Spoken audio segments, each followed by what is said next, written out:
ಇನ್ನು ಲೋಕಸಭೆಯ ಕದನ ಕಣದಲ್ಲಿ ಇಂಡಿಯಾ ಮೈತ್ರಿಕೂಟಕ್ಕೆ ಭರ್ಜರಿ ಮುನ್ನಡೆ ಸಿಕ್ಕಿದೆ. ಬಹುಮತ ಬಾರದೇ ಇದ್ರೂ ಕೂಡ ಸಂವಿಧಾನಕ್ಕೆ ಸಿಕ್ಕ ಜಯ ಅಂತಿರುವಂತಹ ಕಾಂಗ್ರೆಸ್ ತೆರೆಮರೆಯಲ್ಲಿ ಇತರೆ ಪಕ್ಷಗಳಿಗೆ ಗಾಳ ಹಾಕ್ತಾ ಇದೆ. ಸುದ್ದಿಗೋಷ್ಠಿ ನಡೆಸಿ ಮುಂದಿನ ನಡೆ ಬಗ್ಗೆ ಗುಟ್ಟು ಬಿಟ್ಟು ಕೊಡದ ಕೈ ನಾಯಕರು ಮೋದಿ ವಿರುದ್ಧ ಗರ್ಜಿಸಿದ್ರು. ಇತ್ತ ಬಿಜೆಪಿ ಕೂಡ ಸಂಭ್ರಮದ ಅಲೆಯಲ್ಲಿ ತೇಲ್ತಾ ಇದೆ.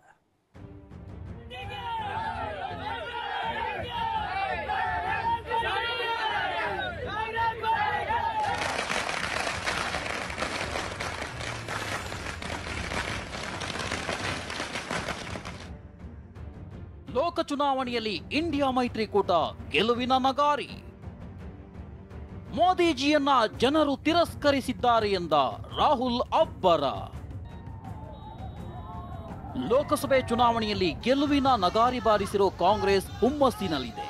ದೆಹಲಿಯ ಎಐಸಿಸಿ ಕೇಂದ್ರ ಕಚೇರಿಯಲ್ಲಿ ಕಾರ್ಯಕರ್ತರಿಗೆ ಧನ್ಯವಾದ ತಿಳಿಸಿದ ರಾಹುಲ್ ಗಾಂಧಿ ಪ್ರಧಾನಿ ವಿರುದ್ಧವೂ ಅಬ್ಬರಿಸಿದ್ರು. ದೇಶದ ಜನ ಮೋದಿಜಿಯವರನ್ನ ತಿರಸ್ಕರಿಸಿದ್ದಾರೆ ಅಂತ ಗುಡುಗಿದ್ರು. मोदी जी की हार होती है, स्टॉक मार्केट कहता है भैया मोदी जी गए तो अदानी जी गए, मतलब डायरेक्ट रिलेशनशिप है, करप्शन की रिलेशनशिप है। और देश ने नरेंद्र मोदी जी को साफ कह दिया है कि हम आपको नहीं चाहते हैं। And this is the main thing that this election has said.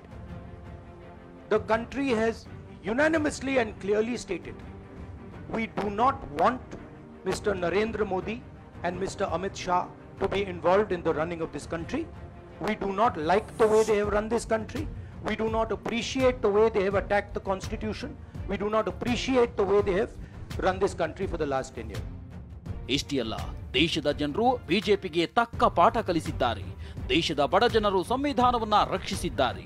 ನಾವು ಚುನಾವಣೆ ವೇಳೆ ನೀಡಿದ್ದ ಭರವಸೆಯನ್ನ ಈಡೇರಿಸುತ್ತೇವೆ ಅಂತ ಹೇಳಿದ್ರು. इस कॉन्स्टिट्यूशन, ये कॉन्स्टिट्यूशन देश की आवाज है.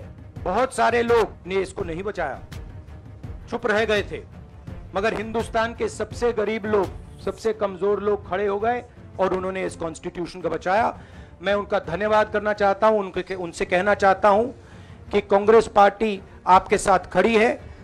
जो हमने आपको वायदे किए थे, हम वो वायदे आपके लिए पूरे करेंगे. जाति जनगणना, महालक्ष्मी, ये हमारे वायदे हैं. ಬಿಜೆಪಿಯ ಅಹಂಕಾರಕ್ಕೆ ತಕ್ಕ ಪಾಠ ಎಂದು ಖರ್ಗೆ ಕಿಡಿ. ಇಷ್ಟೇ ಅಲ್ಲ, ಎಐಸಿಸಿ ಅಧ್ಯಕ್ಷ ಮಲ್ಲಿಕಾರ್ಜುನ ಖರ್ಗೆ ಮಾತನಾಡಿ ಬಿಜೆಪಿಯವರ ಅಹಂಕಾರಕ್ಕೆ ಜನರು ತಕ್ಕ ಪಾಠ ಕಲಿಸಿದ್ದಾರೆ ಅಂತ ಗುಡುಗಿದ್ರು. भाजपा नेतृत्व की अहंकार की वजह से हुई.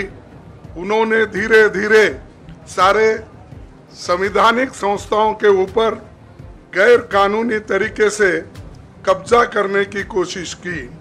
फिर इनका उपयोग विरोधी दल के खिलाफ, लोगों को ये विश्वास हो गया था कि मोदी जी को एक मौका और मिला तो अगला हमला संविधान पर सीधा होगा और लोकतंत्र पर होगा.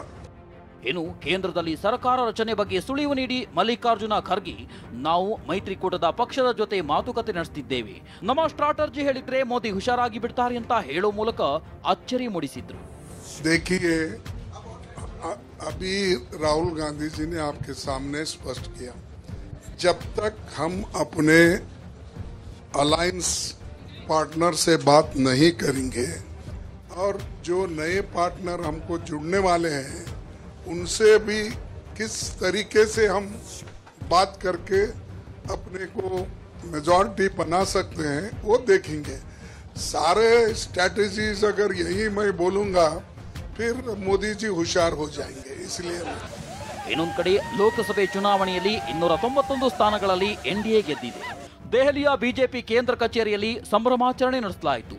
ಪ್ರಧಾನಿ ನರೇಂದ್ರ ಮೋದಿ ಖುದ್ದು ಆಗಮಿಸಿ ಬಿಜೆಪಿ ಕಾರ್ಯಕರ್ತರಿಗೆ ಧನ್ಯವಾದ ತಿಳಿಸಿದ್ರು. ಇದಕ್ಕೂ ಮೊದಲು ಟ್ವೀಟ್ ಮಾಡಿದ ಮೋದಿ, ದೇಶದ ಜನರಿಗೆ ನಾನು ನಮಸ್ಕರಿಸುತ್ತೇನೆ ಅಂತ ಹೇಳಿದ್ದಾರೆ. ಜನರು ಸತತ 3ನೇ ಬಾರಿಗೆ ಎನ್ಡಿಎ ಮೇಲೆ ನಂಬಿಕೆ ಇಟ್ಟಿದ್ದಾರೆ. ಇದು ಭಾರತದ ಇತಿಹಾಸದಲ್ಲಿ ಒಂದು ಐತಿಹಾಸಿಕ ಕ್ಷಣವಾಗಿದೆ. ಈ ಪ್ರೀತಿಗಾಗಿ ನಾನು ಜನತಾ ಜನಾರ್ದನರಿಗೆ ನಮಸ್ಕರಿಸುತ್ತೇನೆ. ಜನರ ಆಶೋತ್ತರಗಳನ್ನು ಈಡೇರಿಸಲು ಕಳೆದ ಬಾರಿ ಮಾಡಿದ ಉತ್ತಮ ಕೆಲಸವನ್ನು ನಾವು ಮುಂದುವರಿಸುತ್ತೇವೆ ಎಂದು ಭರವಸೆ ನೀಡುತ್ತೇನೆ. ಪಕ್ಷದ ಗೆಲುವಿಗೆ ಶ್ರಮಿಸಿದ ನಮ್ಮ ಎಲ್ಲ ಕಾರ್ಯಕರ್ತರಿಗೆ ನಮಸ್ಕರಿಸುತ್ತೇನೆ. ಕಾರ್ಯಕರ್ತರ ಅಸಾಧಾರಣ ಪ್ರಯತ್ನಗಳನ್ನು ವರ್ಣಿಸಲು ಪದಗಳೇ ಸಾಲುವುದಿಲ್ಲ. ಇಡೀ ದೇಶದ ಜನರ ಚಿತ್ತ ನೆಟ್ಟಿದ್ದ ಲೋಕಸಭೆ ಚುನಾವಣೆಯಲ್ಲಿ ಅಚ್ಚರಿಯ ಫಲಿತಾಂಶ ಹೊರಬಿದ್ದಿದೆ. ಆಪ್ ಕಿ ಬಾರ್ 400 ಪಾರ್ ಅಂತಿದ್ದ ಎನ್ಡಿಎಗೆ ಬಿಗ್ ಶಾಕ್ ಆಗಿದೆ. ಕೇಂದ್ರದಲ್ಲಿ ಸರ್ಕಾರ ರಚನೆಯನ್ನ ಯಾರು ಮಾಡ್ತಾರೆ ಅನ್ನೋದು ಕುತೂಹಲ ಮೂಡಿಸಿದೆ. Bureau report, TV9.